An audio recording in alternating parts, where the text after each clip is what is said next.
કીધું કે પતિના પગલે પગલે ચાલજે, મારો ઘરવાળો વાયરમેન છે, થાંભલે થાંભલે સડે. અરે ગાંડી ઈમ નહીં, પતિ કેમ કરવાનું કહું છું. એટલે દીકરીઓને ભણાવજો, નકર આવો ડખો થાય સમજે નહીં. તો ભણવાનું બહુ મહત્વ છે. હવારે આપણા માનનીય મંત્રી શ્રી કુંવરજીભાઈ કીધું કે દીકરીને ભણાવજો, અજ્ઞાનતા અંધશ્રદ્ધાથી દૂર રહેજો. પછી તો બહેનો સરસ મજાના લગ્ન પૂરા થયા, વિદાયની શરૂઆત થઈ. એટલે વિદાય ગીત તમારી બહેનોએ સુંદર મજાનું ગાયું, સરસ મજાનું વિદાય ગીત ગાયું. એ ઢોલીડા ધડુક્યા લાડી, એ હાલો આપણા ઘેર રે.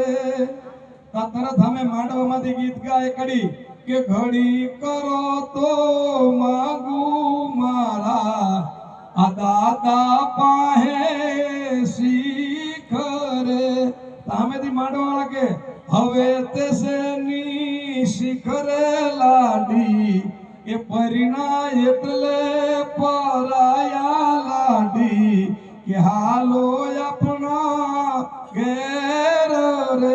જાન વિદાય થઈ, ઢોલ વાગતા વાગતા આપણા ગામમાં રિવાજ છે, ગામના પાદરે જાન ઘડી ઊભી રહે. દીકરી ગાડામાંથી મોટરમાંથી નીચે ઉતરે, એની બેનપણીને મળે, એના ભાઈને મળે, બધાને મળતી એના મામાને મળે, જે કઈ એની સહેલીઓ હોય, કાકીઓ હોય, ભોજાઈઓ હોય, આ બધીને મળતી દીકરી બેનો સાંભળો, છેલ્લે એના ભાઈને મળવા આવી અને ધ્રુસકે રડવા મનાણી. અને એનો ભાઈ રડવા મનાણો.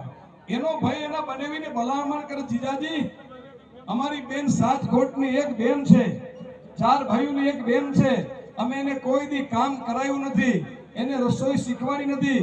રસોઈ ખારી થાય, મોળી થાય તો હલાવી લીજો, એમાં અમારી બેનનો વાંક નથી. અમારો માની બનેવી સાહેબ એને તમે માફ કરજો.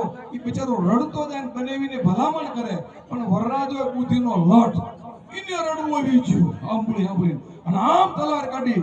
અરે હાલા સાહેબ શું ચિંતા કરે, કોની માની બેન છે, તારી બેન ને કોઈ હેરાન કરે છે, તારી બેન આજથી મારી બેન છે.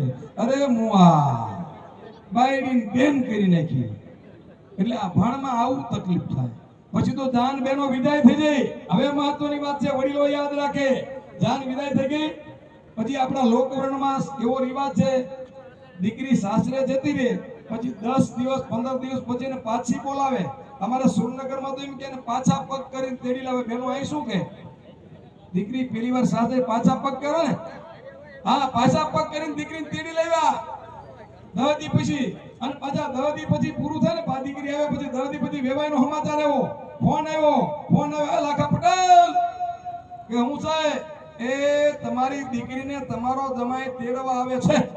તા તો લાખા પટેલ ફળિયામાં બેઠા બીલી સલમ પીતા હતા અને આકલો કર્યો, એ મંગુની માં એ હું છે એ વેવાઈનો ફોન છે, આપણી મંગુને કાલ સવારે જમાઈરાજ તેડવા આવે છે.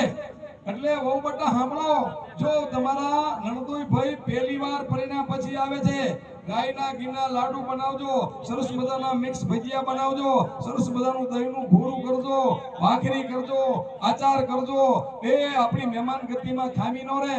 આપણી મંગુ અંગૂઠા સાફ છે, જમાઈ એન્જિનિયર છે, 50,000 નો પગારદાર છે, પણ આપણું ખાનદાન ખોડું હતું એટલે મંગુ હરે પરિણા છે. જમાઈ બહુ બટા યાદ રાખજો. અને ભોવી બેનો કામની હીરો હતી. ભોવી હાંજા સરસ મજાના લાડુ બનાવી દીધા, ગાયના ઘીના, એમાં કેસર નાખ્યા, બદામ નાખ્યા, પિસ્તા નાખ્યા, દ્રાક્ષ નાખ્યા. હવારમાં ઘર કરતી બસ આવી પથુગઢના પાદરમાં વરરાજા ઉતર્યા, ઘરે ગયા, હારાન જમાય રામ કર્યા, ચા પાણી પીધા. 12 વાગ્યાનો સમય થયો એટલે સાસરો ને જમાઈ બે હેઠે જમવા બેઠા.